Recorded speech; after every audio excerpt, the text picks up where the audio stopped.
listening to PetLifeRadio.com.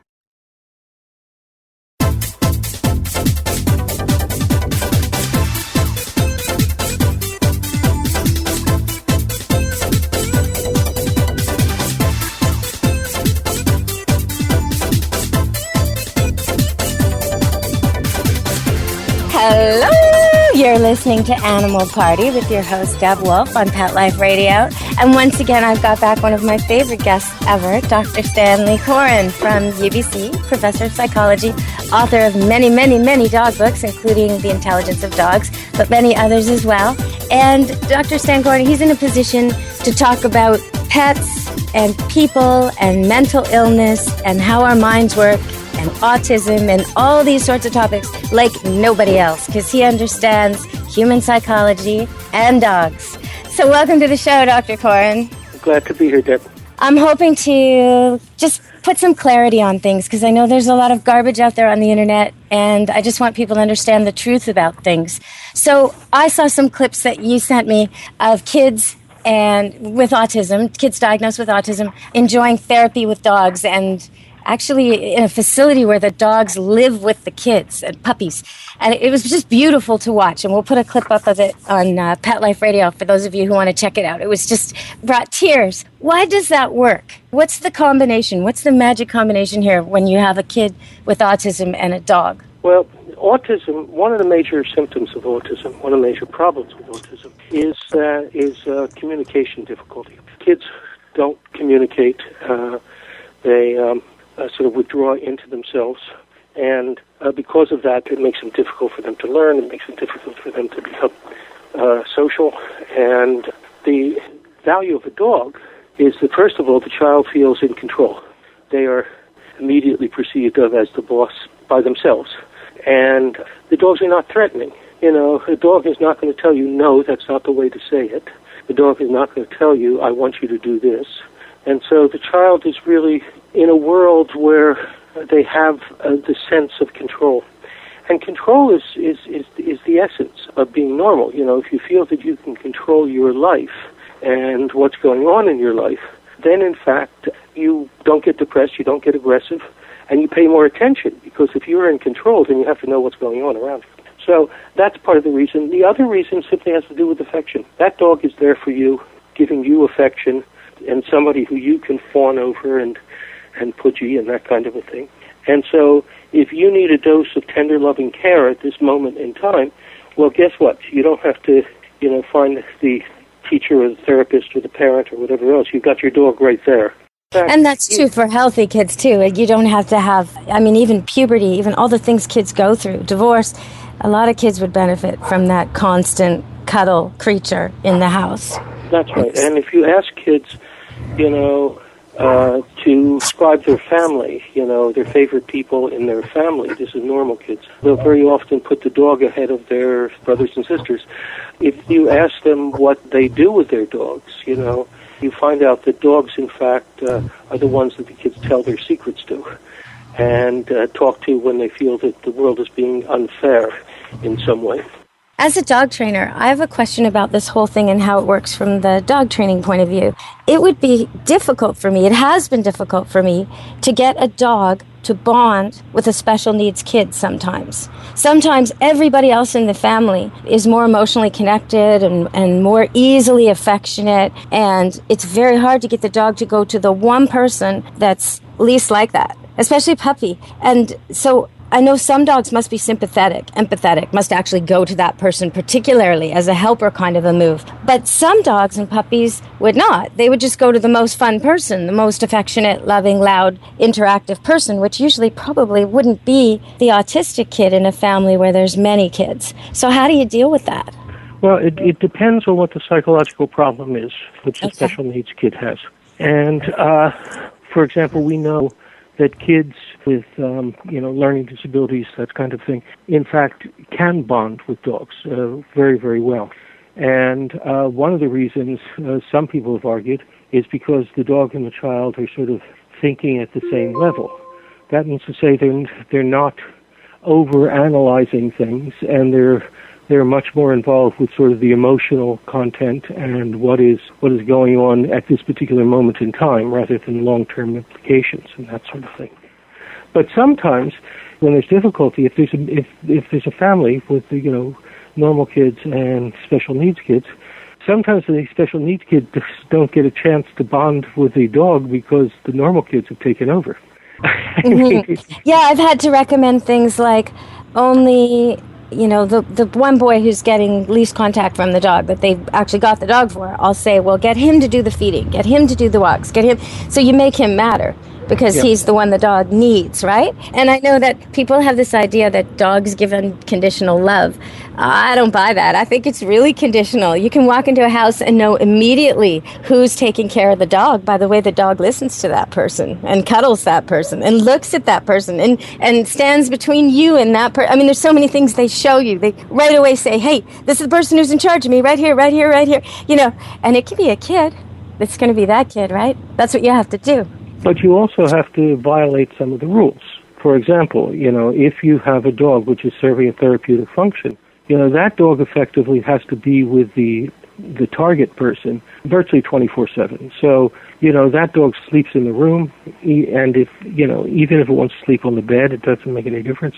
That dog is with that person all of the time. So it's not the case that, Freddie is the kid with problems and Eddie is the kid without any problems, so Eddie does not get to walk the dog. Freddie walks the dog. Now, Eddie can go with him, but, Freddie has to be there. It's not, Freddie doesn't walk so well, and you're not going to get very far, and the dog's not going to get a whole lot of exercise. That doesn't make any difference. The purpose there is not for the dog to get exercise. The purpose there is to continue the bonding. I would worry in that case, and I don't have the situation at home, so I have no idea, but I would worry that the other children would come to resent Freddie. He gets the dog, he gets all the special attention. How come we don't each get a dog of our own? You know what I mean? Like, how do you diffuse that? Well, I mean, there are several ways to handle that. It's that, if Freddie's going to walk the dog, then Eddie has to go with him, and Eddie gets to hold the leash some of the time, and that sort of thing. So you can sort of share in that way, but the idea is that the target individual, the patient, if you will, has to be there all of the time. So if the other kids are going to play with the dog, for example, the target person has to be there also. That's one of the ways in which you can handle that. I mean, of course, an alternate way is to get two dogs, but that gets to be much more of a hassle. So, I have a question about autism. Is it diagnosed by symptom, or is it diagnosed by some pointing, blood cause or something diagnosable in a test? No, it's a behavioral syndrome. In fact, actually, it's a whole range of diseases. So we refer to them as the autistic spectrum diseases. And they can run from fairly mild things like social withdrawal to very major things where the child simply doesn't speak. It's not that they don't have the ability to speak, it's just they don't.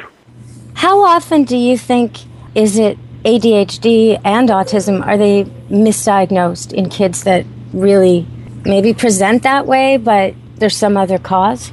I mean, misdiagnosis is always a possibility. You have to recognize that in psychology, it's very often the case that you are not dealing with a simple problem, with one thing. And the individual can be suffering from several different problems. So, for example, let's sort of step away from autism for a second, but, you can have a schizotypal thing, some sort of fracturing of your personality, and at the same time be depressed. So, depending upon which of those symptoms, which symptoms complex are most predominant, then the individual might be diagnosed as having, some kind of personality disorder or being depressed. So, is it a misdiagnosis or is it a missed diagnosis? So you got one. Yeah, I see what you mean. Okay, well, we have to take a break. We're going to be back in just a minute with Dr. Stan Coren on Animal Party Pet Life Radio and me, Deb Wolf. And I'm going to ask you when we get back about how to pick a puppy. If you've decided you've got a special needs kid that would benefit from a dog and you go to look at a litter, I just had this happen recently, and there were two puppies they were really honing in on, very different personalities. And, well, we'll find out from Dr. Coren how you know which puppy to pick. Come back to Animal Party in a minute. before it's over because the best is yet to come. Only losers leave the party early anyway. Party on. Back in a few. Pet Life Radio, the #1 pet radio network on the planet, joins forces with iHeartRadio to put the power of your pets in your pocket. Awesome. Download the iHeartRadio app and rock Pet Life Radio on your phone, on your tablet, on your Xbox, in your car. Pet talk, pet tunes, and fun pet times. Pet Life Radio and iHeartRadio. Positively Possum. It's dinner time in America, where more pet parents trust PetSmart for natural and expert-recommended foods than any place else. And now, we've added more than 100 new varieties to our already wide selection of your favorite brands, like Simply Nourish, Authority, Wellness, Science Diet, and more. Do what's best for your pet. At PetSmart, happiness in store.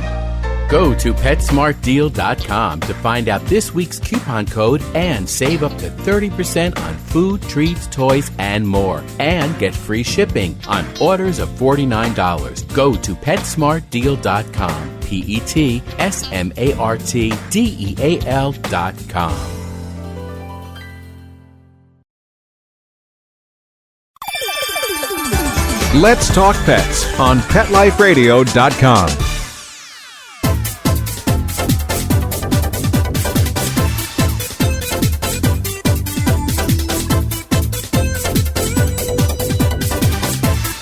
Hello!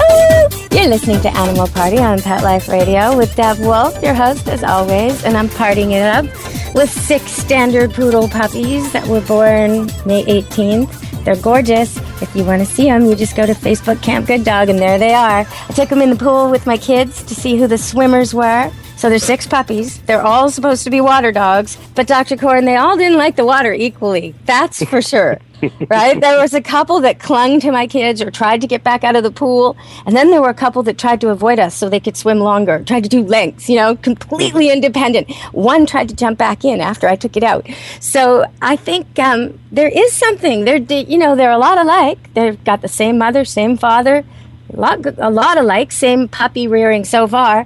And yet each pup is different, right? So How do you choose a pup when you have maybe a kid with Asperger's or autism or some reason you think a dog will bring this kid out more and socialize more and be maybe safer and a happier kid? Which puppy do you pick? Do you pick the timid, calm one? Do you pick the wild one? Do you go with what I normally recommend for most families, which is something in the middle? What do you do? Okay, well, there are several rules of thumb. The first thing is when you're picking the breed. Generally speaking, the smaller, less active dog is going to be the better choice when you're looking at a therapeutic dog. It's just, if the dog is active, then it's more likely to get into situations which are problematic and can set things back. And if the dog is smaller, then it's easier to control, especially for individuals who might have difficulty sorting alternatives or making split-second decisions and that kind of thing. But just so people don't misunderstand, you're not recommending 4-pound teacup chihuahuas as service dogs, right? Where you step on it and it's broke its hip. I mean... No, the dog has to be substantial enough so that it's relatively unbreakable, but... Unbreakable! Because accidents happen, especially with special needs kids, right? Well, I mean, I'll give you an example. A beagle can be a very good therapy dog for individuals who are dealing with emotional problems.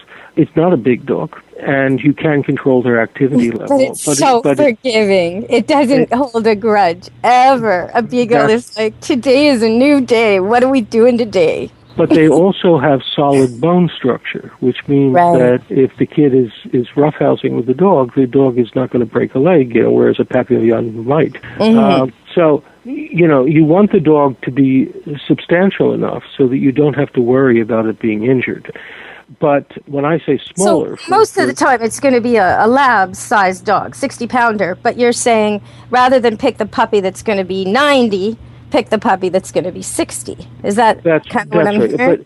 But for example, in dealing with individuals who have visual problems, so the guide dogs, when they started to shift away from German Shepherds, which they did for 2 reasons, because the North American German Shepherds have a number of health problems, especially having to do with that inclined back, and also because they are viewed as being threatening. So, nobody wants to Which come is here. Incorrect, right? We found out years ago that they're genetically connected to the herders, not the attackers. But okay, whatever. People are threatened. I get it. That's a movie. Because those are the dogs which look like the police dogs which you see on sentry duty and that kind of thing. It's just public perception in this case. But anyway, so they shifted to the retrievers. They shifted to the labs and to the Goldens. But then they began to find that, they made wonderful guide dogs, but they began to find that, in fact, sometimes, especially if there are physical limitations in addition, these dogs are just too big. You have a 90-pound Golden, it spins around to go, check something out, and it hits you, and you fall down. It's just the way it happens. And the tail, too. Mm-hmm. Yeah. So they had been breeding those dogs down for use as guide dogs. So, in fact, the Goldens and the Labs, which you now often see it's in guide dogs, or the Golden Lab mixes, are much smaller than you tend to see in the general sporting population. So we're looking at, 21, 22-inch dogs at the shoulder. Wow, that is small. That's more like a medium poodle rather than a standard. That's really quite petite. No, it's not. Labs were originally designed to be pocket retrievers. It's just the dog which you keep in your house. Oh, hang on a second. What is that? Oh my! You know what I want to ask you, because I'm trying to identify your dog from the barking. Is it a young puppy of some kind of spaniel breed? It is a 3-year-old Cavalier King Charles Spaniel. Oh, I got the age wrong, and I said it was a lonely puppy. That's what I thought. It sounded like it was giving me, "Don't leave me, don't leave me." He is very well bonded to me, but we have people, as I said, fussing with the house, and that's what he got tangled in. He got tangled in some of the wire, which was electrical wire, which was in a corner, when I had to sort of stop and untangle. People really ought to know that even an older dog, even a trained dog, if you're doing work to your house, if things change, if people are visiting, there can be dangers you don't normally anticipate the dog can get into. So you really got to be around, or take your dog with you, or kennel him up safe, because they might leave the door open. The cat might get out. They might decide they're going to do a tune-up on their car and leave a puddle of antifreeze and kill your pets. You just don't know what they're going to pull. So they're not pet people. They might not think about it. So you got to be careful when you've got different things happening. And I just heard on the news, Dr. Coren, it was so sad. 18 children have died already in closed cars this year in United States. 18. And the usual number's around 40. So there's going to be more. And there was a break-in in Texas where these people in a shopping mall literally broke out this boy and girl babies from the back of a car while the mom was having a haircut just yesterday. People, do not leave your animals in the cars. Don't do it. Any animal, any kid, when it's hot, just don't do it. Take them with you. Okay, so Dr. Coren, you are explaining things to us about size of dogs, and so bigger isn't always better, smaller isn't always better, which I know people are always looking for the tiniest puppies nowadays, and sometimes that can come with some health problems. If you pick a real tiny puppy in a litter that's noticeably half the size of the others, I'm not sure that's the safest bet, especially if you want the dog to be solid and working. This is going to be a needy puppy. I kind of recommend people go with something more middle of the road, especially if they've got some work ahead. But you're saying smaller's better?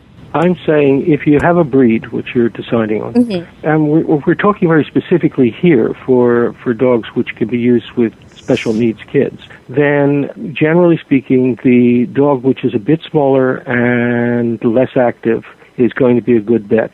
And you got to remember that, when you look at the statistics having to do with the dogs which are relinquished to shelters, the 4 major reasons are aggression is number 1, excessive barking is number 2, house soiling is number 3, and difficult hyperactivity and difficulty to control is number 4. Well, the reason a dog is difficult to control is because it's very active and it's so big that you can't control it through its activity.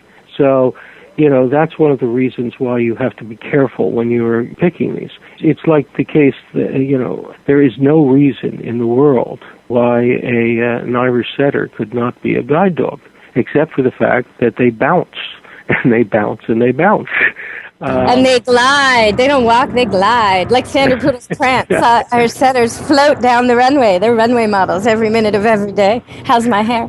Yeah. No. But, and is there a bird in the sky? Yeah, I'm sorry, Mr. Blind Man. I saw a bird. Excuse me for a moment. You don't mind, right? Yeah, no, that's not going to work.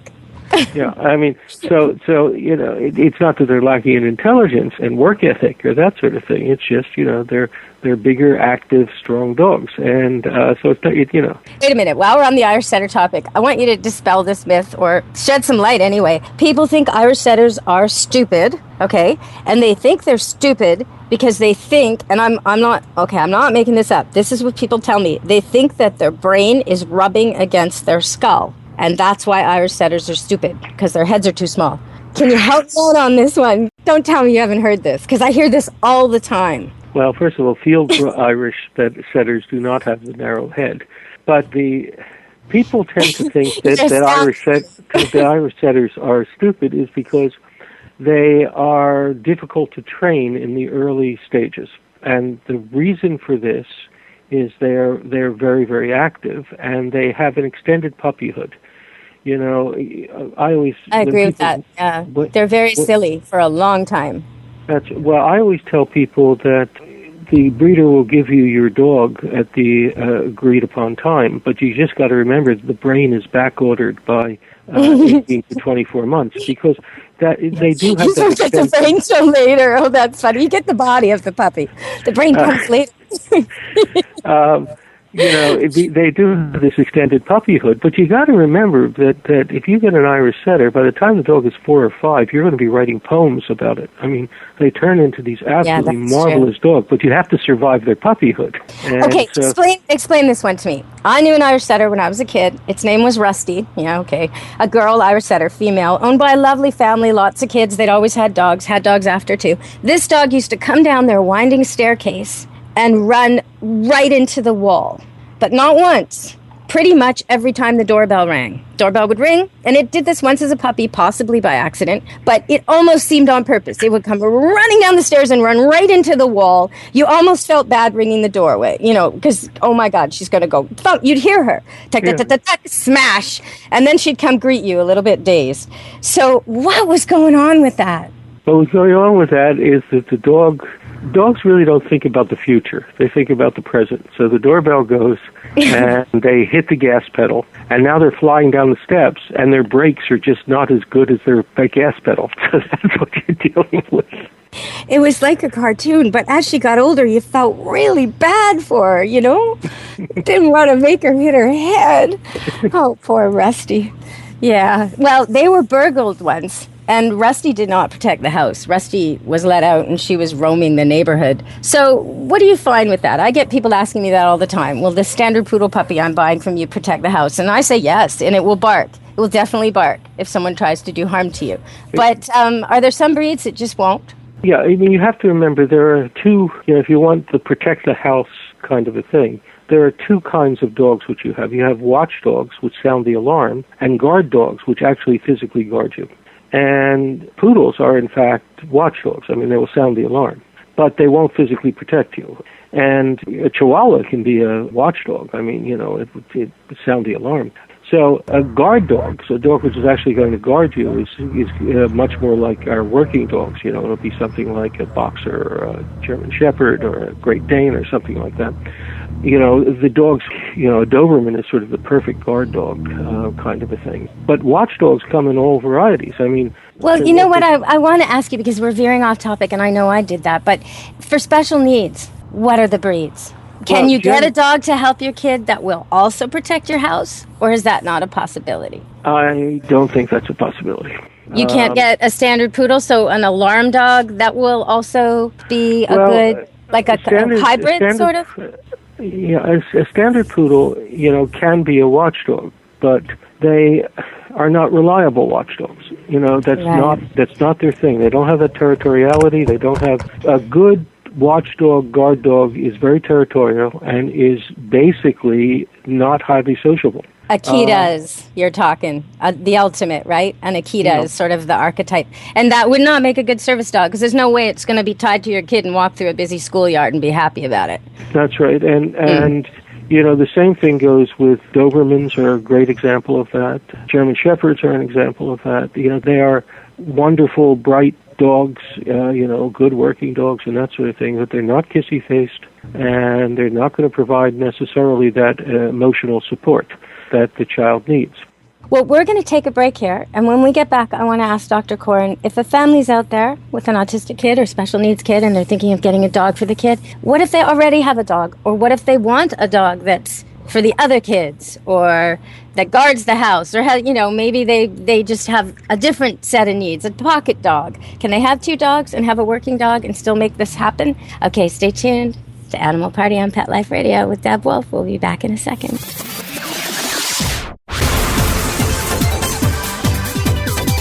Don't go anywhere, because the best is yet to come. Stick around.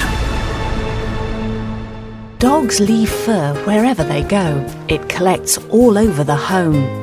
There are many tools designed to stop dog hair spreading, but their effectiveness varies, and afterwards you have to clean the tool, then the floor. With the Dyson Groom Tool, you simply deploy the bristles, then gently brush the coat. Loose fur is removed, while dead skin and allergens are captured by the vacuum. And to clean up, you simply release the trigger. To get this awesome Dyson Groom Tool, go to DysonDeals.com. That's DysonDeals.com. Hi, this is Marcy Davis and my service dog Whistle, and we're your hosts of Working Like Dogs on Pet Life Radio. Working Like Dogs is the show where you can learn everything you ever wanted to know about working animals or working dogs. Whether you're a member of a working dog team, or you've just seen a working dog or animal out at the mall or the grocery store, and you're curious about how these amazing animals work with their human partners, then Working Like Dogs is the show for you. Join us for the inside scoop at Working Like Dogs on PetLifeRadio.com. Let's talk pets Let's talk pets on Pet Life Radio. Pet Life Radio. PetLifeRadio.com.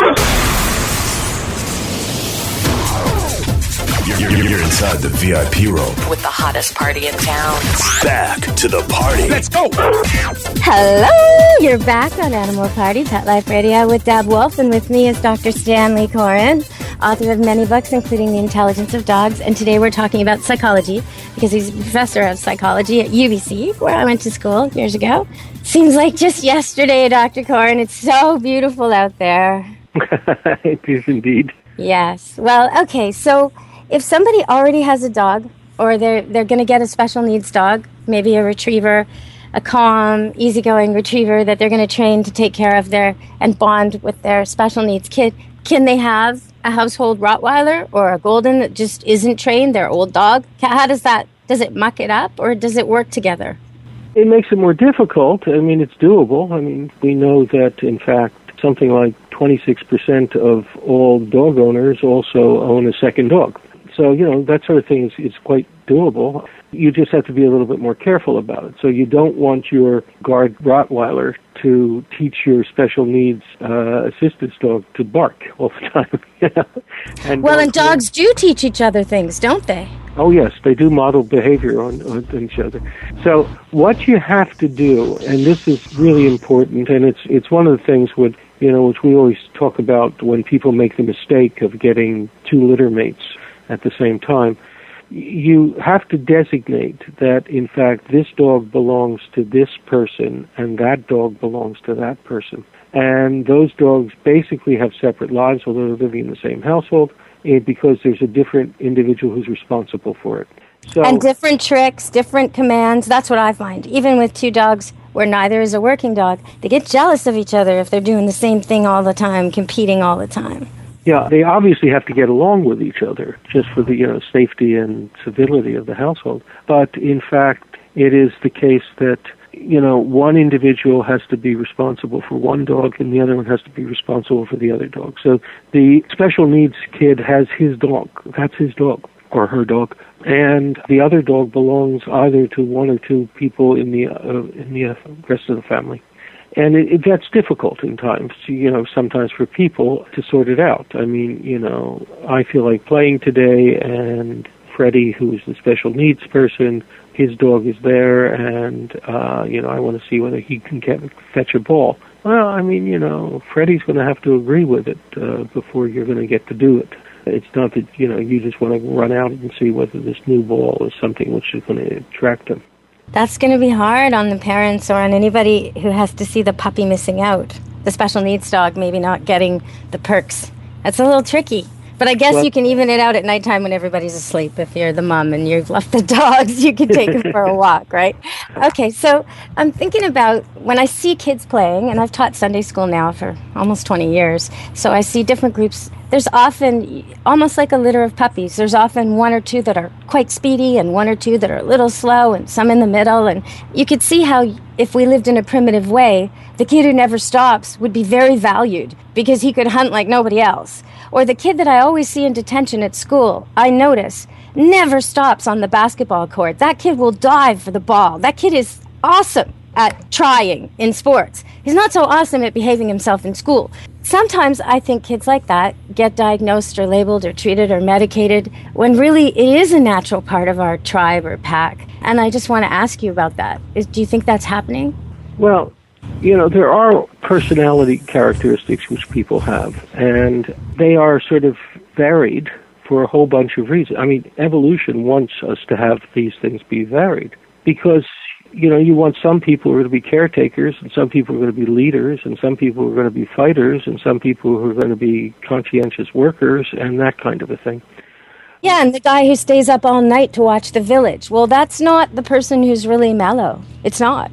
Well, but the whole idea is finding a match for the person's personality and the situation which they find themselves in. So, for example, the guy who is going to excel as a linebacker in a football game might not be the person who you want to be a caretaker in a nursery school. There's a different set of traits involved in this. It just seems like this whole, that they're trying to fit these kids into this, like, square peg type round hole, and when they don't fit, it just seems so quick. Some of the kids I've seen diagnosed this way, I mean, they definitely seem different, but it just, the idea that they're not normal and the other kids are normal and there's something wrong with them, I see they're hard to manage and difficult because they never stop, some of them. And I'm talking about the ADHD kids. But they're so gifted when they're not on meds. They're so interesting. And, if you can give them energetic learning, they're really quite manageable, I've found. So, and not always, not every kid, but it just seems to me there's got to be a whole whack of them being misdiagnosed just because they're hard to handle. Well, I think that the ADHD diagnosis is being overused. Nowadays, any kid who acts out in class for any reason, is apt to get the tag that this is, a kid with a problem. And in fact, medication might be, prescribed. But the tag as them having a problem is usually from the individual who has to control them, who has to, have them in class, who just really wants an easier, more tractable class full of kids. I mean, I'm sure that if we were dealing out these diagnoses in the same way that we are today, that when I was a kid in grade school, I probably would have been tagged by it because, I was very, very active, and partly because I was very, very bored. I mean, they were trying to teach me reading in first grade, and I was already reading at a fifth grade level, and, I have a similar history, and being, labeled as hyper. I didn't have the ADD part, just the hyper part. But being hyper meant in university, I could do such long hours, I could cram like nobody else. Being hyper meant good things for me in my life. And, Ritalin wouldn't have helped me out that way at all. So I really caution people, if they're listening to the show and they think medicine is the only answer, maybe it is, but maybe it isn't, right? There's got to research it all the way. I still don't quite understand why dogs are such a good match for these specific kids with autism or on the autism spectrum. Is it a duty the dog has, or does the dog, like the seeing eye dog, become so invested in the person that it sympathetically cares for them out of love and caring? Or is it a duty? Is it just doing its job? Oh, no. If there's not an emotional bond, it's not going to work. It's not the dog wakes up and says, well, I'm not in the mood, but I've got to be empathetic today. It doesn't work that way. There has to be a bond. Without that bond, you're not going to have a decent therapy dog. And that's one of the reasons, for example, that in cases where you're getting service dogs of various types, like hearing assistance dogs or guide dogs for the blind or that sort of thing, before that dog is turned over to a person, they are brought in and will often spend a week to 3 weeks, bonding with a dog under the supervision of the people who had been training the dog previously. And that's vital, because if the dog doesn't have that bond, if you're not suddenly the focus of that dog's existence, they're just not going to do the work. And remember, in cases where we're dealing with autistic kids, or we're dealing with kids with stress-related problems, or adults with stress-related problems, there's a huge research project which has been funded by the U.S. Congress on the effectiveness of dogs. On soldiers? Yep, that's right, for coming back with post-traumatic stress syndrome. For that to work, that dog has to be bonded to that particular individual.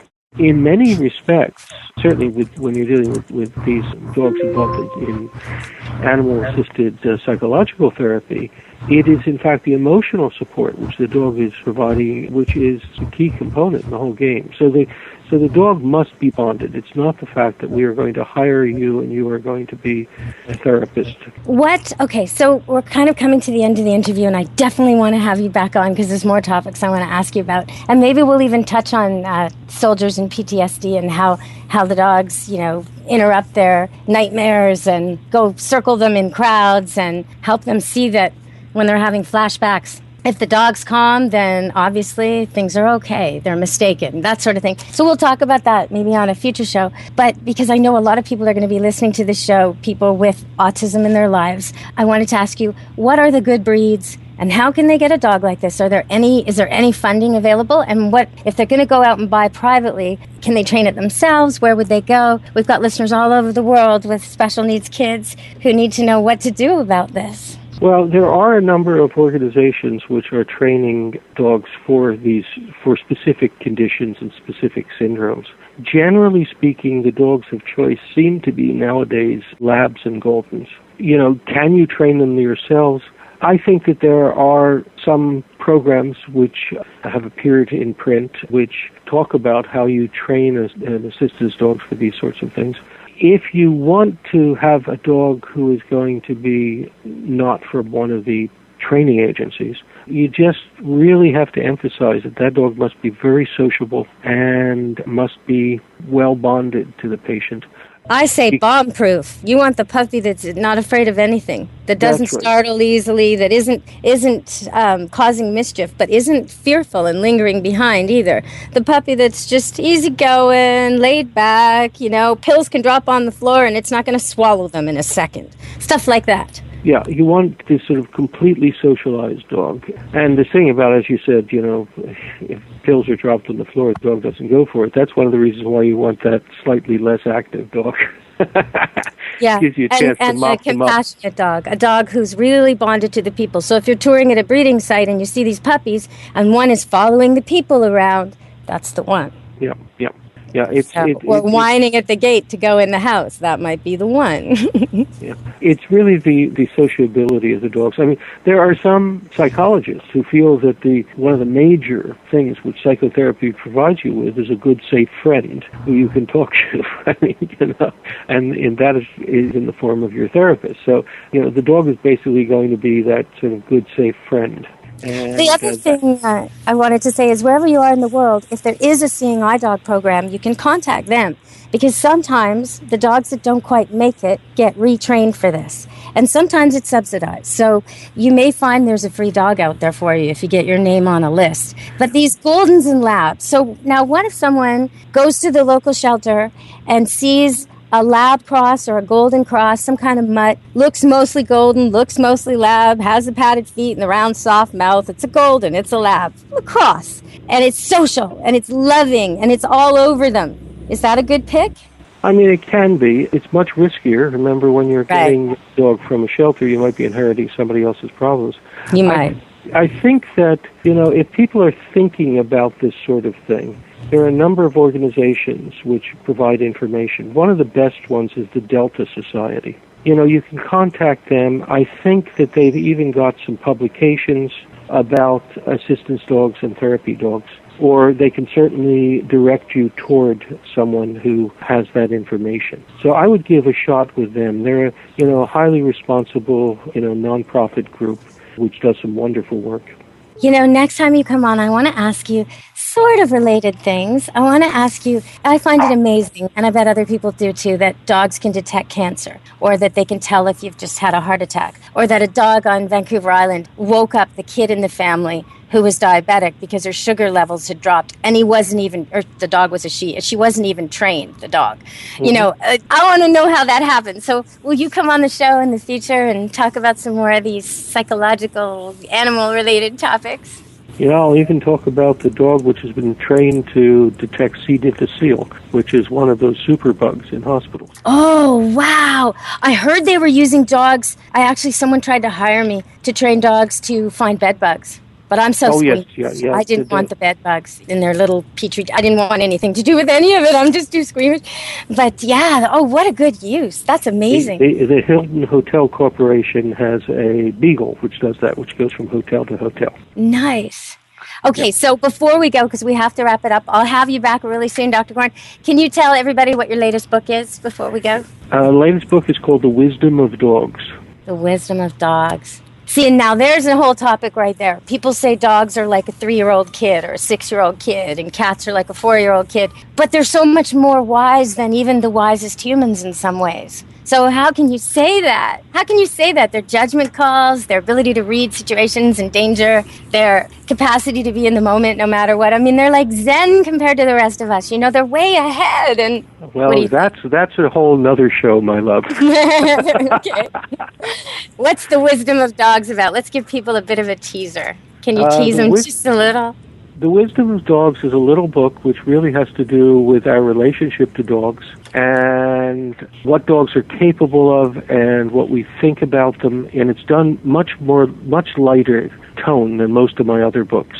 It's designed to be a really fun read, but it contains a bunch of information about a variety of topics about dogs, a couple of historical things, and it's one of the books in which I've done all the drawings, and so I think that they're relatively good drawings.